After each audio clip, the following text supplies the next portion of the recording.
আমাদের ইন্ডিয়াতে সুন্দর জায়গার কোনো অভাব নেই। হিল স্টেশন থেকে সি বিচ, জঙ্গল থেকে মরুভূমি, সব জায়গায় নিজেদের সৌন্দর্যের মাধ্যমে পুরো দুনিয়াকে মুগ্ধ করেছে। তার মধ্যে একটি জায়গা হলো দেরাদুন। এই জায়গাটিতে সৌন্দর্যের সাথে লুকিয়ে আছে অনেক ভয়ঙ্কর রহস্য।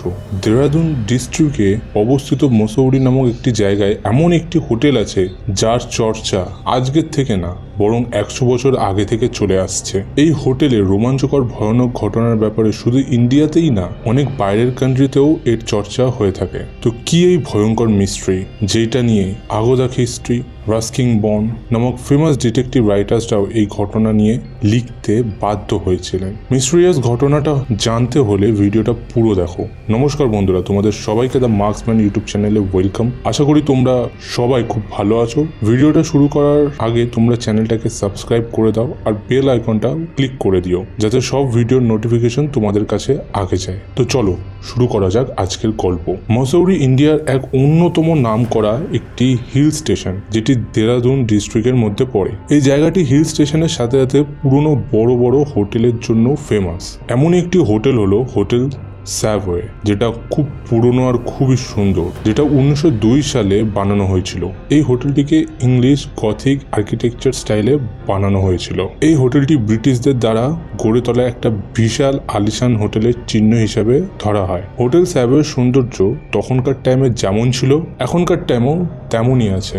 এই হোটেলটি 12 একর্স জমিতে তৈরি করা হয়েছিল। হোটেলটাকে দেখার জন্য অনেকে বাইরের কান্ট্রি থেকেও আসে। এই হোটেলে 50টার মতন 5 স্টার রুমস আর অ্যাডভান্স ফেসিলিটি পাওয়া যেত। এত আলিশান হওয়ার জন্য এর চর্চাও খুব তাড়াতাড়ি চারিদিকে ছড়িয়ে পড়ে। কিন্তু স্থানীয় মানুষদের কথা অনুযায়ী সন্ধ্যা হওয়ার পর থেকে এই সুন্দর হোটেলটির রূপ পাল্টাতে থাকে। তাদের কথা অনুযায়ী এখানে একটা অদ্ভুত ছায়া ঘুরতে থাকে। কিছু মানুষরা বলেছে রাতের বেলায় এই হোটেলের করিডোরে কারোর হাঁটবার শব্দ শুনতে পাওয়া যায়। রিসার্চ করবার সময় একটা আর্টিকেল থেকে জানতে পারি যে এই আর্টিকেলের যে রাইটার সে নিজের কলেজের টাইমে একটা সার্ভে করবার জন্য মসৌরি গেছিল, আর ওই টাইমে সে আর তার টিম হোটেল স্যাভয়েতে গিয়ে উঠেছিল।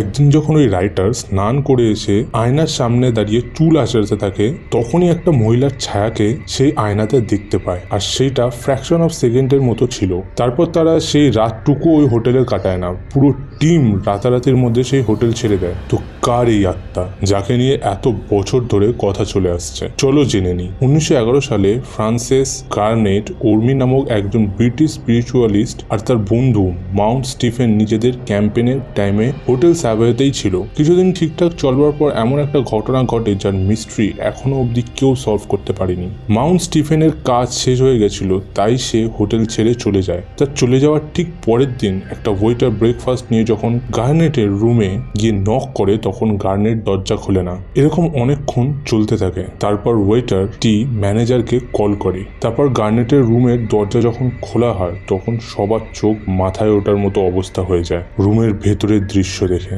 তারা দেখতে পায় গার্নেট বিছানার ওপর বসে মাথা নিচু করে আছে, আর তার চারদিকের জিনিসপত্র সব এলোমেলো হয়ে পড়ে আছে। অর্ধেক জিনিস ভেঙে গেছে, যেন দেখে মনে হচ্ছিল যে কোনো ভয়ঙ্কর ঝড় এই রুমের ভেতর দিয়ে বয়ে গেছে। তারপর ডক্টর এসে কনফার্ম করে যে লেডি গার্নেটের মৃত্যু রাত 2টো থেকে 3টের মধ্যে হয়ে গেছিল, আর মৃত্যুর কারণ ছিল একটা ভয়ানক বিষ।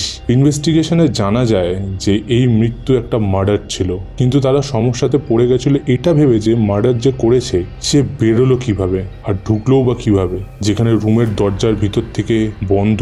এই রুমটি 2nd ফ্লোরে হওয়ার জন্য জানলা থেকে আসা যাওয়ারও কোনো রাস্তা নেই। এই হোটেলে ব্রিটিশরা থাকার জন্য ওই টাইমে আরো টাইট সিকিউরিটির ব্যবস্থা ছিল, আর সবাই শকড ছিল যে রুমের ভেতরে এত তাণ্ডব হওয়ার পরও বাইরের কেউ কেন কিছু শুনতে পায়নি। এই ঘটনাটার কিছুদিন পরেই ওই ডক্টরটারও মৃত্যু হয়ে যায় সেম ভাবে। এই ঘটনাগুলোর পর রিউমার্স এত বেশি ছড়িয়ে গেছিল যে হোটেলের মালিক এই হোটেলটিকে বন্ধ করতে বাধ্য হয়। তারপর 1960 সালে ওই হোটেলকে রিকনস্ট্রাক্ট করে আবার ওপেন করা হয়, কিন্তু এই দুটো মার্ডার কেস এখনো আনসলভড মিস্ট্রি হয়ে রয়ে গেছে। এই ঘটনার উপর ইন্সপায়ার্ড হয়ে ফেমাস রাইটার আগদা তার first Nobel the mysterious affair at styles লিখেছিল। এমনকি রাস্কিং বন্ড নামক ফেমাস রাইটার তার লেখা আ মাসাউরি মিস্ট্রি নামক বুকে এই ঘটনার কথা উল্লেখ করেছিল। স্থানীয় মানুষের কথা অনুযায়ী লেডি গার্নেটের আত্মাকে এখনও ওই হোটেলে ঘুরতে দেখা যায়। তো এই ছিল আজকের গল্প।